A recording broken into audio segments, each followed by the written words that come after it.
L'escalade en salle est bien le nouveau sport à la mode. L'escalade, en général, est un sport en progression. Une discipline qui attire de plus en plus. Qui surfe sur la tendance. Le nouveau loisir à la mode. Comme vous avez pu le voir, ces dernières années, nous avons connu une très grande augmentation du nombre de salles. Le chercheur Olivier Aubel, par exemple, montre une croissance de 19% en 2017. Aujourd'hui, le plus grand réseau de salles en France est Climb Up. Ils ont actuellement 25 salles en France et l'objectif annoncé est clair, ouvrir 100 salles d'ici 2025 en France et en Europe. Certains athlètes ouvrent même leur propre salle, ça peut être le cas de Chris Sharma ou plus récemment des frères Mawem. Vous l'imaginez bien, si beaucoup de salles ouvrent leurs portes en ce moment, c'est parce qu'il y a de la demande pour celles-ci. Beaucoup de médias déclarent l'escalade comme un nouveau sport tendance. Mais s'il y a une forte augmentation de ces salles privées, cela a aussi un impact sur les clubs. En effet, d'après un rapport du Salon de l'escalade en 2018, en France, l'escalade approche la barre des 200 000 licenciés à la Fédération française des clubs alpins de la montagne et à la FFME, avec une progression moyenne, année après année, depuis 10 ans, d'environ 5%. Mais ce fort attrait pour les salles d'escalade privées amène un changement radical dans la pratique. Alors qu'est-ce qui explique le succès de salles de bloc? Est-ce un danger pour l'escalade traditionnelle? On va le voir tout de suite.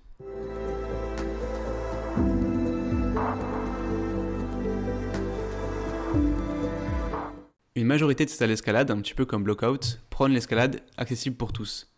Et ils en font de ça leur premier axe de communication. Et c'est d'ailleurs ce qui plaît, il est possible d'aller grimper quand on veut, pour n'importe qui. Et oui, les salles privées ont la plupart du temps de très longs horaires d'ouverture, permettant aux plus matinaux de faire un éveil musculaire, aux hyperactifs de grimper pendant la pause de midi, et au reste des grimpeurs de venir grimper au soir.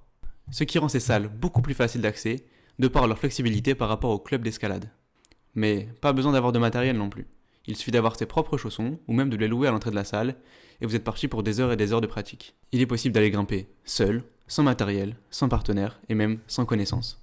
Et ce dossier de presse du salon de l'escalade évoqué précédemment l'explique très bien. En effet, il explique que, élitiste, durant de longues années, le développement du bloc rend la pratique accessible à tous. Traditionnellement un sport d'aventure et de montagne, son plus fort développement se fait sur l'entraînement et le bien-être, désormais au cœur des villes. Une activité sportive qui se pratiquait en petite communauté et qui aujourd'hui suit la tendance du partage social. Et oui, si l'on reste sur ces conclusions, l'arrivée des salles de bloc privées semble être une aubaine pour notre sport. Elles permettent de regrouper un maximum de personnes autour d'une passion, mais tous ces avantages ne sont pas sans quelques effets pervers ou négatifs. Le premier prend en compte l'aspect pécunier.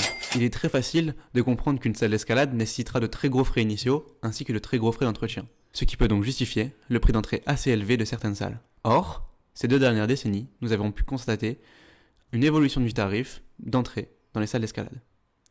Cela ne rend donc pas l'escalade accessible à tous, malgré le fait que ce soit leur principal axe de communication.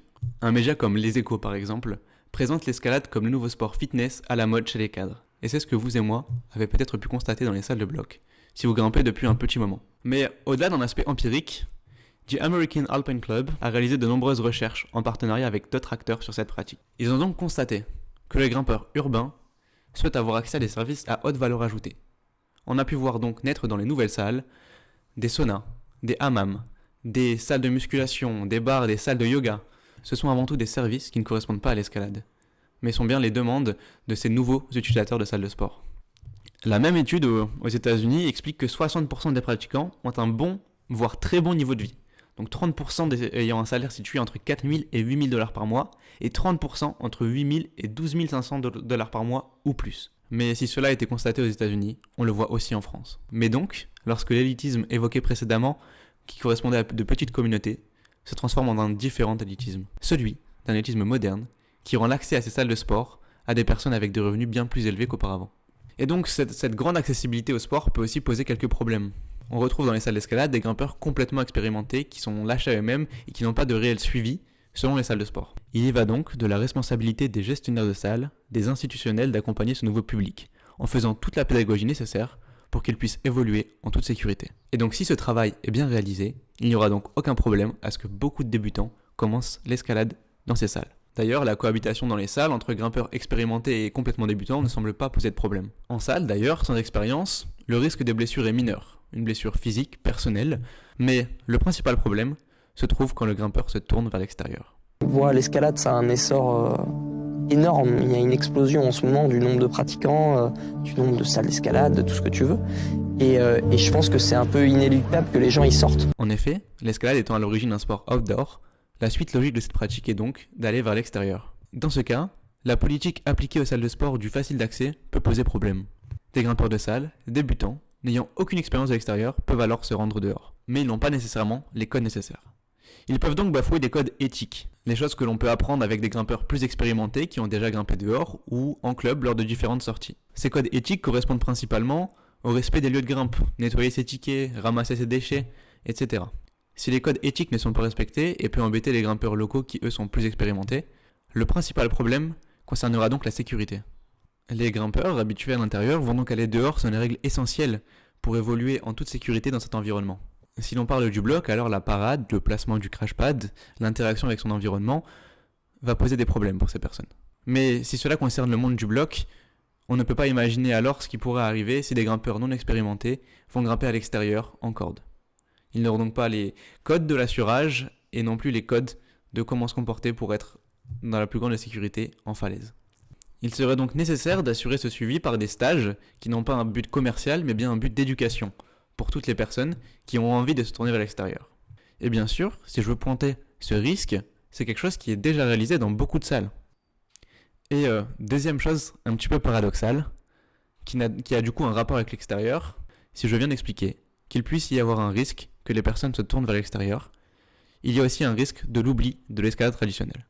Mais comme l'explique un article de la Fabrique verticale, l'escalade en salle va avoir une logique qui va être plus celle du fitness vertical, comme l'a bien montré Éric Boutroy, chercheur en sociologie de l'Université de Lyon.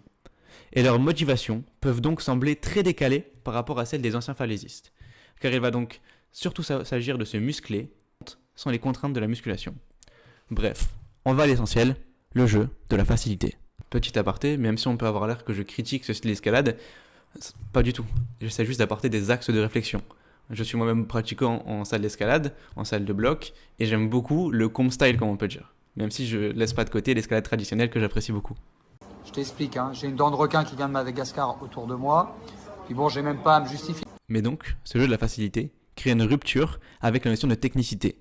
Et c'est très important dans l'escalade dite traditionnelle. Évidemment, cela va dépendre de certaines salles. Certaines salles vont plus être poussées comme style, alors que d'autres vont être beaucoup plus conservatrices. Chacun fait son propre choix. Si quelqu'un apprécie beaucoup faire des mouvements de coordination, il ira dans une certaine salle.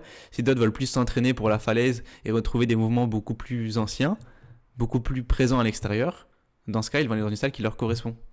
Bon, bien sûr, maintenant, je viens d'évoquer 3 points importants, je pense, pour apporter une réflexion, mais on peut maintenant souligner ce que certaines salles peuvent faire contre ça. Par exemple, certaines salles essaient de continuer de développer l'escalade traditionnelle. C'est le cas de Blockout, par exemple, qui a créé le Green Friday. En effet, ils soutiennent la préservation des sites naturels d'escalade par l'intermédiaire des associations environnementales telles que GreenSpeed. Un jour par an, tous les revenus d'entrée vont à l'association. Dans le cas d'Arcos, ils ont créé leur programme Be the Hero. Vous m'avez compris. Ils supportent donc les athlètes dans leurs différents projets, souvent tournés vers l'extérieur. C'est le cas de la réalisation de Soudain Seul par Nico Pellerson. Ils supportent d'ailleurs de nombreux athlètes qui ont des projets à l'extérieur. On peut par exemple parler de Hugo Parmentier ou de Nicolas Fabresse, qui sont vraiment des grimpeurs d'extérieur. Dans le cas du premier réseau de salles d'escalade en France, Climb Up, ils ont créé un fonds de dotation afin de permettre la pratique en toute sécurité et pérenniser les sites d'escalade, mais aussi pour l'ouverture de l'activité à un large public comme vecteur d'intégration ou de lien social, en particulier pour les personnes en difficulté. Bon, c'est ce qui est écrit sur leur site internet, on peut le prendre au pied de la lettre ou pas, en tout cas je pense que c'est des efforts qui sont à souligner parce que c'est un très bon moyen de pouvoir préserver l'environnement et de préserver l'escalade traditionnelle. Bon, dans le cas de l'aspect environnemental que j'aimerais bien évoquer, parce qu'il y a un aspect environnemental très important à prendre en compte, je le réaliserai dans une autre vidéo où je parlerai de l'escalade et le développement durable. J'espère que ça vous intéressera et si vous êtes intéressé, je vous invite à vous abonner pour de prochaines vidéos un petit peu dans ce style. Voilà, j'ai pu vous présenter un petit peu ce qui me tenait à cœur et pouvoir donner des axes de réflexion par rapport à cette nouvelle pratique. J'espère que ça vous plaira et n'hésitez pas à me dire en commentaire ce que vous en avez pensé, si vous avez des axes de réflexion nouveaux, si vous voulez que je traite de nouveaux sujets. J'en ai quelques-uns en préparation, n'hésitez pas à me dire s'il y a des choses qui vous intéressent. Si vous avez des axes d'amélioration également, et j'espère que cette vidéo vous aura plu. Merci pour votre attention si vous êtes resté jusque là, et bonne grimpe à tous.